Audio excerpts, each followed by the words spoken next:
Jadi kadang-kadang saudara sekalian, masalah yang Anda anggap besar, kecil. Dan kadang-kadang masalah yang Anda anggap kecil, besar. Tergantung bagaimana kau melibatkan Allah di dalamnya. Bismillahirrahmanirrahim. Alhamdulillahilladzi bi ni'matihi tatimmu shalihat bi fadlihi tawsal ghayat. Dada khalqihi wa radha nafsihi wa zinata arshihi wa midada kalimatihi. Subhanaka ya Rabbana la nuhsi thana'an 'alaika anta kama athnayta 'ala nafsi amma ba'd. Ikhwah sekalian yang dimuliakan Allah Azza wa Jalla, kita masuk pada tahapan yang pertama. Setelah tadi kami katakan bahwa menyelesaikan masalah dan mencapai tujuan itu bukan satu hal yang harus didahulukan yang satu dan didahulukan yang lain. Tidak ada kaidah mutlak bahwa masalah harus selesai untuk mencapai sebuah tujuan, dan tidak ada kaidah mutlak tujuan harus tercapai baru menyelesaikan masalah. Bisa sambil menyelesaikan masalah Anda mencapai tujuan, dan sambil mencapai tujuan Anda menyelesaikan masalah. Nah teman-teman sekalian, kadang-kadang potensimu menyelesaikan masalah, tetapi kenyataannya tidak terselesaikan. Kadang-kadang kemampuanmu mencapai tujuan, tapi pada kenyataannya tidak tercapai tujuan. Orang melihat dirinya mampu mendaki sebuah gunung, tujuannya puncak gunung, kemampuannya ada. Bagi dia naik gunung gampang, saya sudah sering naik gunung. Perasaannya mengatakan setelah ini saya akan mudah naik gunung, karena dia pernah naik gunung. Maka tujuannya mudah. Bagi dia naik gunung hari ini, setelah dia sering naik gunung, itu mudah. Tapi saudara sekalian, apa yang terjadi? Tujuan yang ingin dia capai, yang kadang-kadang dia sudah gampang mencapainya, dia sudah berhasil untuk melakukannya, ketika kemudian dia naik, dia lupa bahwa kadang-kadang gunung itu bukan dilihat dari mana besar mana kecil. Dulu gunung yang dia lalui besar, tinggi. Sekarang yang ingin dia capai gunung yang pendek. Tetapi apa yang terjadi saudara sekalian? Tidak ada jaminan yang kecil lebih mudah daripada yang besar. Dan tidak ada jaminan ketika yang besar itu lebih sulit daripada yang kecil. Yang akan menjadi masalah sekarang adalah bagaimana kita menyelesaikannya. Ketika dia menaiki gunung yang kecil, ternyata dia mendapati batu-batunya begitu licin, sehingga membuat dia kesulitan untuk menaiki. Gunung yang besar bisa dia naiki dalam tempo 10 jam.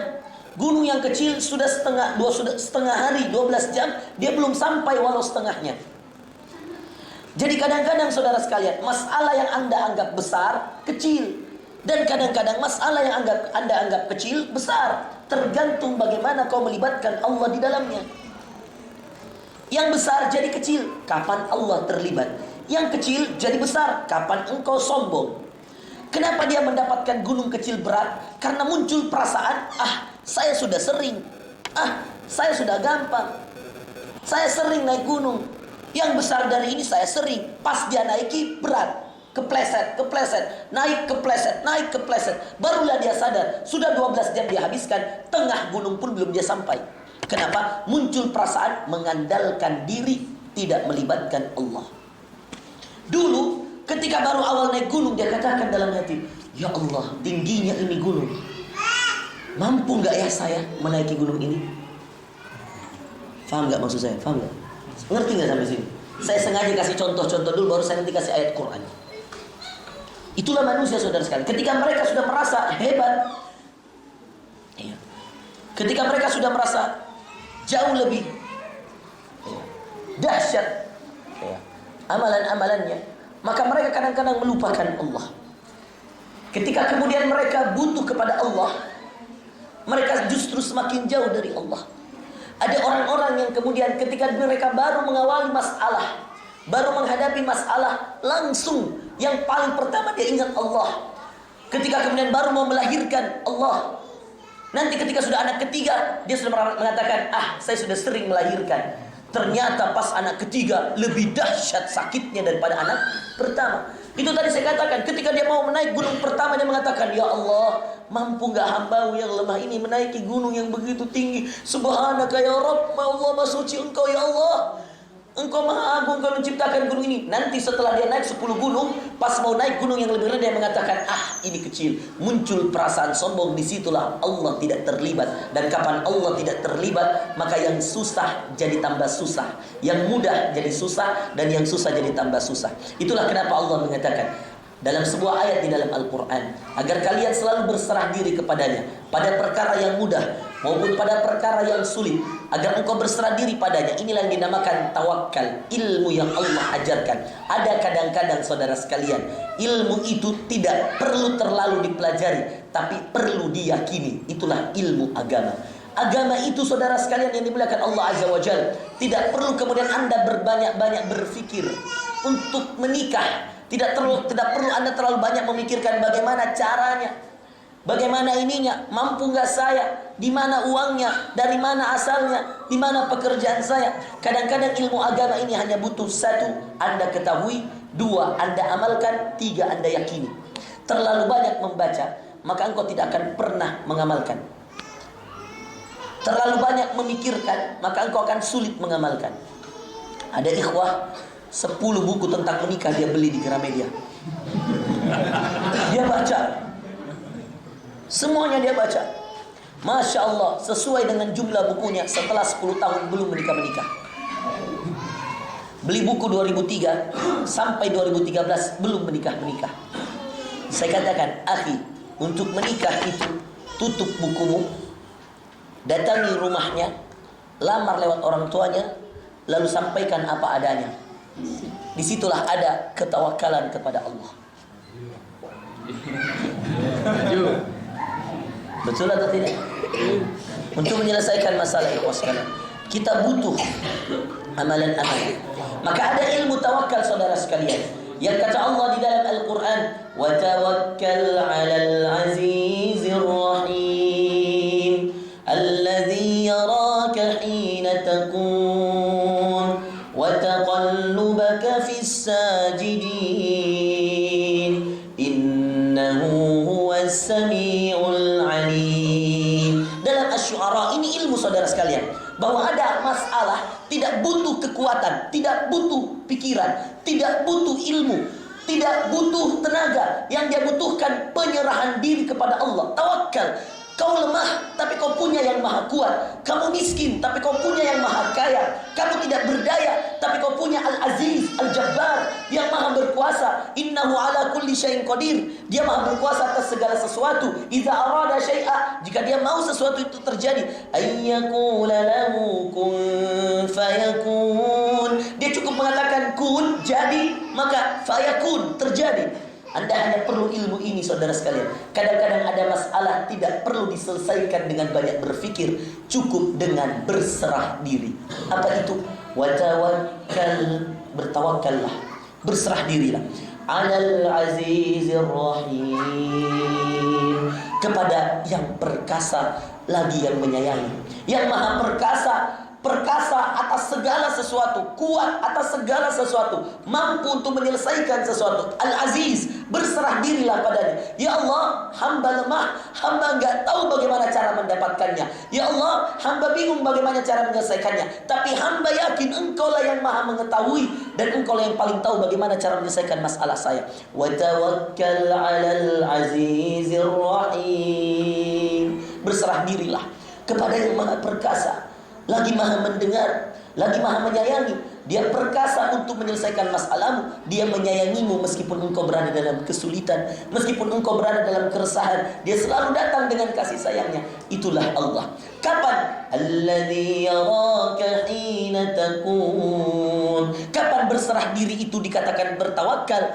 Bukan hanya sekedar berserah diri lalu berpangku tangan, berharap tapi kemudian kerjanya tidur. Kapan? Ketika ada usaha. Apa usahanya? Alladzi yaraka hina taqum, yang selalu melihatmu. Berserah dirilah pada Al-Aziz yang maha perkasa, Ar-Rahim yang maha penyayang, yang selalu melihatmu dalam setiap berdirimu, di setiap waktu solatmu. Dia menyaksikan ketika engkau resah, engkau solat. Makanya Rasulullah SAW, "Idza hazamahul amr fazi'a ila salah." Rasulullah SAW itu ketika datang masalahnya, ada keinginannya, ada hajatnya, atau ada masalah yang ingin diselesaikan, fazi'a ila salah, bersegera solat. Kadang-kadang tidak dipikirkan, cukup solat, tawakal. Maka ada usaha. Apa usahanya? Banyak solat. Bukti tawakal ketika seorang banyak solat, banyak ruku, banyak sujud. Kenapa saudara sekalian? Karena orang yang solat itu ruku dan sujud. Dan sujud itu adalah posisi yang paling disenangi oleh Allah. Dalam hadis Muslim kata Rasulullah SAW, "Aqrabu ma yakunul abdu", sedekat-dekatnya seorang hamba kepada Allah, wa huwa sajid, sedangkan dia dalam keadaan bersujud kepada Allah. Apalagi Ustaz? Ketika kemudian mereka sudah berdiri dalam solatnya, "Alladzi yaraka hina taqum wa taqallubaka fis sajidin", dan dia mengetahui terbolak-baliknya hatimu di setiap sujudmu. Maka saudara sekalian, banyaklah curhat kepada Allah, khususnya di waktu-waktu sujudmu. Banyaklah bercerita kepada Allah, sebagaimana Zakaria bercerita, sebagaimana Ibrahim bercerita. Mereka para nabi berdoa kepada Allah, dan mereka adalah orang-orang dekatnya Allah, dan mereka masih curhat kepada Allah. Kenapa? Curhat kepada Allah menguatkan, dan curhat kepada manusia mengecewakan. Kepada Allah kita bercerita, kita kuat. Makanya teman-teman, antum pernah enggak merasakan ketika antum berdoa, antum cerita, "Ya Allah, padahal saya sudah berbuat baik padanya, ya Allah. Ya Allah, padahal saya sudah menolongnya. Dulu saya mengajarnya kajian. Dulu saya membelikannya kitab. Dulu saya mengantar dia kajian. Sekarang dia mentahdir saya. Saya dikatakan ahli bid'ah. Saya dikatakan ini, saya dikatakan ini. Ya Allah, kembalikan temanku, ya Allah, kepada pribadinya yang dulu. Saya lebih menyenangi ketika dia kemudian belum mengetahui apa-apa, lalu kemudian dia berteman denganku dengan ikhlas, dibanding dia kemudian mengetahui banyak hal, tapi kerjanya mencaci yang satu, mencaci yang lain. Faqad syatama hadza wa akhadha mala hadza wa zalama hadza. Dia menghina yang satu, mencaci yang satu, mendolimi yang satu, mengambil hak yang satu, dan seterusnya. Dia merasa sombong dan merasa lebih baik. Ya Allah, kembalikan, curhat. Ya Allah, bertahun-tahun saya menikah, saya belum dikaruniai keturunan, curhat. Ya Allah, saya memiliki seorang suami yang begitu malas untuk sholat. Ya Allah, kurang apa amalan-amalanku, ya Allah. Saudara sekalian, pernahkah Anda merasakan suatu hal ketika kemudian Anda punya banyak masalah, Anda tidak punya apa-apa, lalu kemudian Anda mengangkat tangan, atau kemudian Anda curhat dalam sujud? Saudara sekalian, ketika 5 menit Anda cerita sama Allah, Anda angkat kepala Anda dari sujud, lalu Anda selesaikan sholat Anda, lalu Anda assalamualaikum warahmatullah, assalamualaikum warahmatullah. Pernahkah ada di antara kalian yang merasakan, kok bisa setelah curhat sama Allah, setelah saya cerita sama Allah, tiba-tiba hati saya jadi kosong, tiba-tiba jadi lapang? Pernah nggak Anda merasakan itu? Pernah atau tidak, ikhwan? Subhanallah. Dan kita sering melakukan itu. Maka ayo, curhatlah kepada Allah. Dan itu adalah bagian terpenting dalam tawakal. Maka saudara sekalian yang dimuliakan Allah, menyelesaikan masalah dan mencapai tujuan sama sekali tidak akan bisa Anda selesaikan masalah itu, dan tidak bisa Anda dapat tujuan itu kecuali Anda memiliki poin yang pertama ini. Maka poin yang pertama, hal yang paling utama yang Anda harus punya untuk menyelesaikan masalah dan untuk mencapai tujuan, hal yang paling pertama yang harus Anda miliki, hal yang paling pertama yang Anda harus punya ketika ingin menyelesaikan masalah dan mencapai tujuan adalah melibatkan Allah. Maka ketika ingin menyelesaikan masalah, libatkan Allah. Ketika ingin mencapai tujuan, libatkan Allah. Biar Allah ikut dalam usahamu. Biar Allah mendengar doa-doamu. Biar Allah tahu sujud-sujudmu. Biar Allah tahu bangun malammu. Biar Allah melihat tangisanmu. Biar Allah tahu curhatanmu. Ya Allah, dulu saya suka minum. Ya Allah, dulu mungkin saya pernah berzina. Ya Allah, dulu saya pakai narkoba. Ya Allah, dulu saya ceritakan pada Allah. Tangiskan dirimu. Ya Allah, apakah ada ampunan darimu, ya Allah? Mungkin hari ini istriku susah pakai jilbab karena dosa minumku yang lalu. Mungkin hari ini anakku bandel karena dulu aku sering berzina.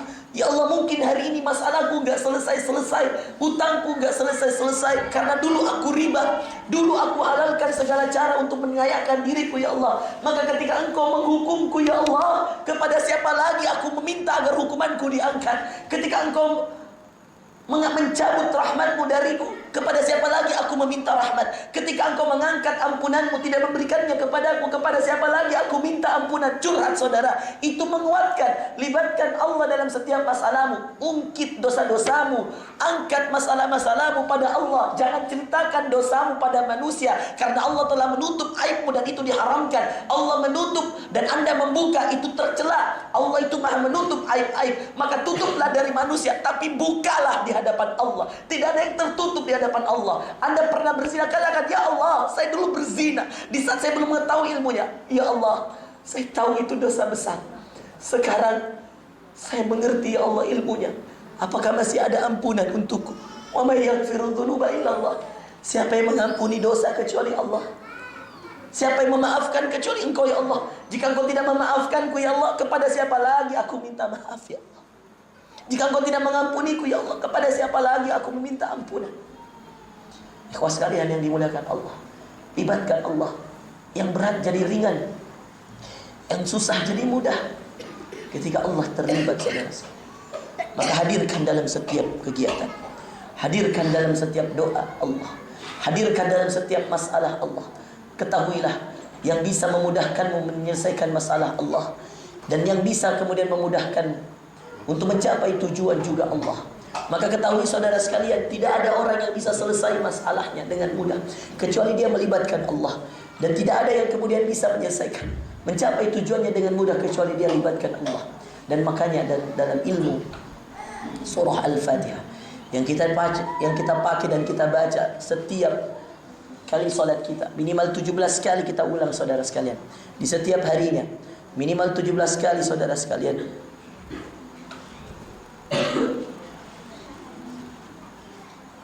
Minimal 17 kali kita ulang dalam setiap bacaan-bacaan kita.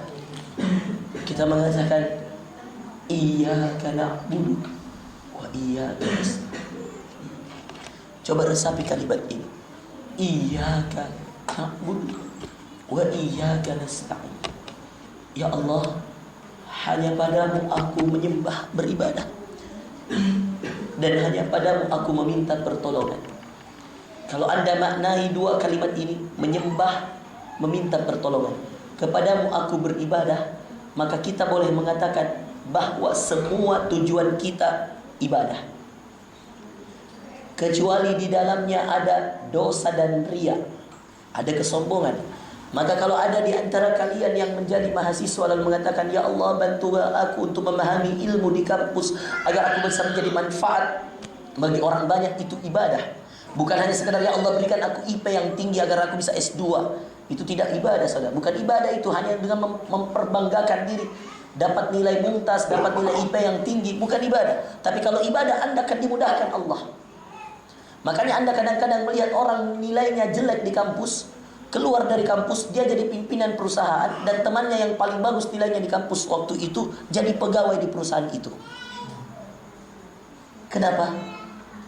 Karena satu bernilai ibadah, satu tidak.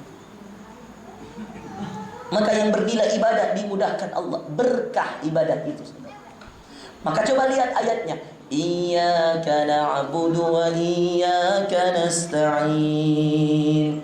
Hanya kepadamu, ya Allah, kami menyembah. Wa iyyaka nasta'in, dan hanya kepadamu, ya Allah, kami meminta pertolongan. Saudara sekalian, ibadah itu hadir ketika tujuanmu Allah.